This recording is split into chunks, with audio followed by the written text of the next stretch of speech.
Le harcèlement de rue, c'est ce qui humilie, menace, intimide les femmes, entrave leur liberté de circuler. Et vous avez une manière de dire. Quand on discute par exemple avec des potes, moi ça m'arrive très souvent, on se rend compte que de plus en plus ne savent plus comment draguer parce que déjà c'est difficile pour eux parfois de draguer quelqu'un. Bien sûr. Ils n'osent plus envoyer certains messages ou dire certaines choses, ils n'osent plus plaisanter. On n'est pas en train de desservir la cause quand on tombe là-dedans. Limite, on va en faire des frustrés, non, en fait, moi, les gars, non ? Je trouve ça incroyable parce que ça veut dire qu'en fait, je trouve ça méprisant pour les hommes, en fait. Ça veut dire que les hommes ne sauraient pas draguer subtilement. Les hommes, leur seule manière de draguer... il y a des bourrins aussi, hein. Ouais, il suffit d'apprendre à draguer. Comment on fait, nous ? Est-ce que nous, on arrive et on met une main aux fesses des hommes en disant « Alors, mon coco, ces petites jeans, ça t'en fait une belle paire ?» Enfin, non, je veux dire, on ne se comporte pas comme ça. Donc, à un moment, est-ce qu'on pourrait juste être des personnes civilisées et voilà, peut-être que la séduction, elle pourrait passer aussi par des paroles, par l'intellect et qu'on n'est peut-être pas obligé d'agripper les gens alors qu'ils ne sont pas d'accord pour cela. J'ai trouvé des phrases, par exemple, qui apparaissent sur certains sites internet comme des phrases sexistes que les femmes ne veulent plus entendre.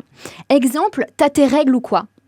Pour vous, sexiste ? Moi, je crois qu'il y a plein de phrases pour lesquelles tout dépend du contexte. Hier, par exemple, je suis rentrée, j'étais vraiment épuisée après le Grenelle des violences conjugales. Je rentre chez moi, je suis fatiguée, j'ai pas envie de parler, je jette mon sac et voilà. Et je me suis dit, mais t'as tes règles ou quoi ? Qu'est-ce qui t'arrive ? Et c'est une forme de provocation pour plaisanter. Par contre, dire à une femme dans une réunion de façon hors de propos, quand on ne la connaît pas, parce qu'elle n'est pas contente sur tel ou tel sujet, ou qu'elle fait une proposition, t'as tes règles, là, c'est sexiste parce que c'est la ramener à sa condition de femme. Ça dépend vraiment du contexte. Et un type qui nous appelle princesse dans la rue, par exemple.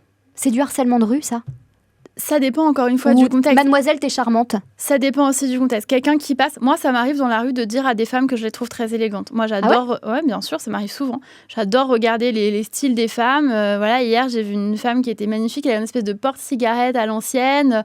Voilà, avec un style un peu particulier. Je lui dis, voilà, je me permets de vous dire que vous êtes absolument ravissante dans cette tenue. Elle me dit, ah, merci, comme c'est adorable. Mais un mec qui aurait dit ça. Moi, un type dans la rue qui me dit, vous êtes absolument ravissante, je me permets de vous le dire, et qui trace son chemin, mais je trouve ça mignon. C'est pas ça, le harcèlement de rue. Le harcèlement de rue, c'est ce qui humilie, menace, intimide les femmes, entrave leur liberté de circuler. Et vous avez une manière de dire, vous êtes absolument charmante, voilà, et vous êtes absolument charmante, qui est collée à vous et qui vous répète ça 18 fois, vous êtes charmante, vous êtes charmante, vous êtes charmante, donc, et qui part pas, là, ça devient du harcèlement. Donc vous êtes d'accord pour dire qu'il y a parfois des phrases maladroites, finalement ? Ça peut être de la maladresse.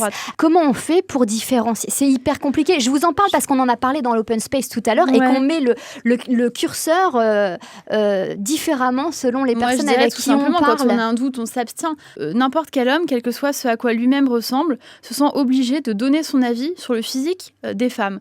On le fait aussi quand même. Entre nous, beaucoup moins. Regardez les réflexions sur les responsables politiques. Un homme du gouvernement qui va annoncer quelque chose, regardez les commentaires sur les réseaux sociaux. Ce sera pas sur son physique. Une femme, ça va commencer par elle a les genoux de travers, elle a les dents bizarres, elle a des grandes oreilles, elle est pas en forme, elle a grossi, non, elle a maigri, elle est plate, non, moi je la trouve bien, et toi, non, moi pas bien. Il y a une liste. Non, mais moi, je vous le dis d'expérience. Moi, j'avais posté une vidéo sur je sais plus quoi. Je vois qu'il y a 44 commentaires. Je reviens en soirée. Je me dis, bon, je vais regarder les commentaires. Que pensent les gens de cette annonce politique ?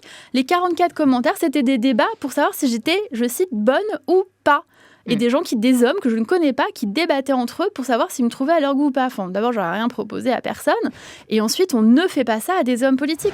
Retrouvez tout France Bleu sur francebleu.fr.